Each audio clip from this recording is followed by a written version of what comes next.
ಕಾಂಗ್ರೆಸ್ ಮತ್ತು ಎಚ್ಡಿಕೆ ನಡುವೆ ರಾಮನಗರ ಸಮರ ಮುಂದುವರೆದಿದೆ. ಕುಮಾರಸ್ವಾಮಿ ಅವರ ಹೇಳಿಕೆಗೆ ಡಿಕೆ ಶಿವಕುಮಾರ್ ಈಗ ಡಿಚ್ಚಿಯನ್ನ ಕೊಟ್ಟಿದ್ದಾರೆ.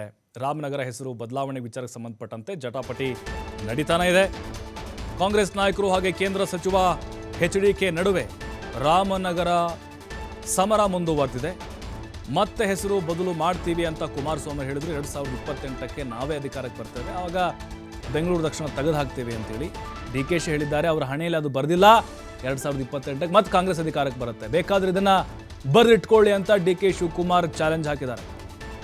ರಾಮನಗರಕ್ಕೆ ಬೆಂಗಳೂರು ದಕ್ಷಿಣ ಅಂತ ಇಟ್ಟರೆ ತಪ್ಪೇನು ಅಂತ ಎಸ್.ಟಿ. ಸೋಮಶೇಖರ್ ಅವರು ಹೇಳಿದ್ದಾರೆ.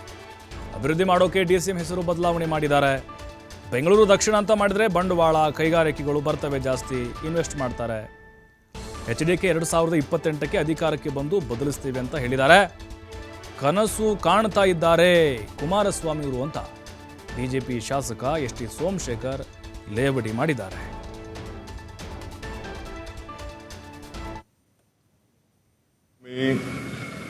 ಯಾವಾಗಲೂ ಕೂಡ ನಮ್ಮನ್ನ ಸರ್ವನಾಶ ಮಾಡಕ್ಕೇನೆ ಅವ್ರದ್ದು ಪ್ರತಿಯೊಂದು ದಿನನೂ ಅವ್ರ ರಾಜಕಾರಣ ಮಲಗಿದ್ದು ಎದ್ದಬೇಕಾದ್ರೆ ನಾವು ಒಳ್ಳೇದು ಮಾಡಿದ್ರು ಅವ್ರು ಬರೀ ಇದನ್ನ ಸರ್ವನಾಶ ಮಾಡದೆ ಅವರು ಬಯಸ್ಕೊಂಡು ಬಂದಿದ್ದಾರೆ. ನಮಗೆಲ್ಲ ಗೊತ್ತಿದೆ ಅವ್ರದ್ದು ನಡೆ, ಹೆಜ್ಜೆ, ಭಾವನೆ, ಚಿಂತನೆ, ಆಚಾರ, ವಿಚಾರ ಎಲ್ಲ ಕೂಡ ನಮಗೆ ಅರಿವಿದೆ. ಅರ್ಥ ಆಯ್ತಾ? ನಾವೇನು ರಾಮನಗರ ಟಚ್ ಮಾಡ್ತಾ ಇಲ್ಲ. ಇವ್ರು ಬಂದು ರಾಮನಗರಕ್ಕೆ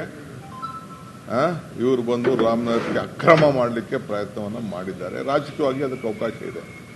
ಇದು ನಮ್ಮ ಜಿಲ್ಲೆ.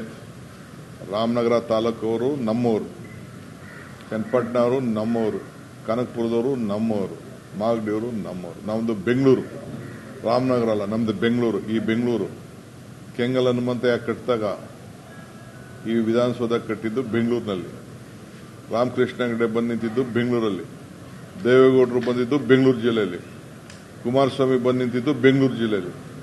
ಅರ್ಥ ಆಯ್ತಾ? ಅವತ್ತು ನಾವು ಸಲಹೆ ಕೊಟ್ಟಿದ್ದು. ಹೆಸರು ಇಟ್ಕೊಂಡು ತಪ್ಪು, ನಾನು ಅವ್ರದ್ದು ವಿಚಾರಕ್ಕೆ ನಾನೇನು ತಪ್ಪಲ್ಲ. ಇವತ್ತು ಬೆಂಗಳೂರು ವಿಶ್ವಮಟ್ಟದ್ದು. ಆ ಹೆಸರನ್ನು ಯಾಕೆ ನಾವು ಹಾಳು ಮಾಡ್ಕೋಬೇಕು?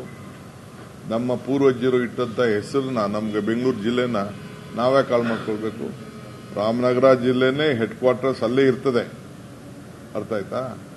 ನಮ್ಮ ಜನಕ್ಕೆ ಒಂದು ಹೊಸ ದಿಕ್ಕನ್ನು ಕೊಡಬೇಕು, ಹೊಸ ಆಲೋಚನೆ, ಒಳ್ಳೆ ವಿಚಾರಗಳು, ಅಭಿವೃದ್ಧಿ, ಇವೆಲ್ಲ ಕೂಡ ನಾವು ಮುಂದಿನ ಜನರೇಷನ್ ಬಗ್ಗೆ ನಾವು ಆಲೋಚನೆ ಮಾಡ್ತಾ ಇದ್ದೀವಿ. ಈಗ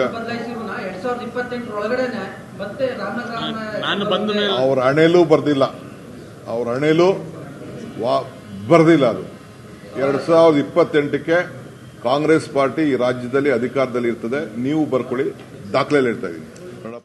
ಏನ್ ಕುಮಾರಸ್ವಾಮಿ ಅವರು ಪರ ಮಾತಾಡ್ತಾರ?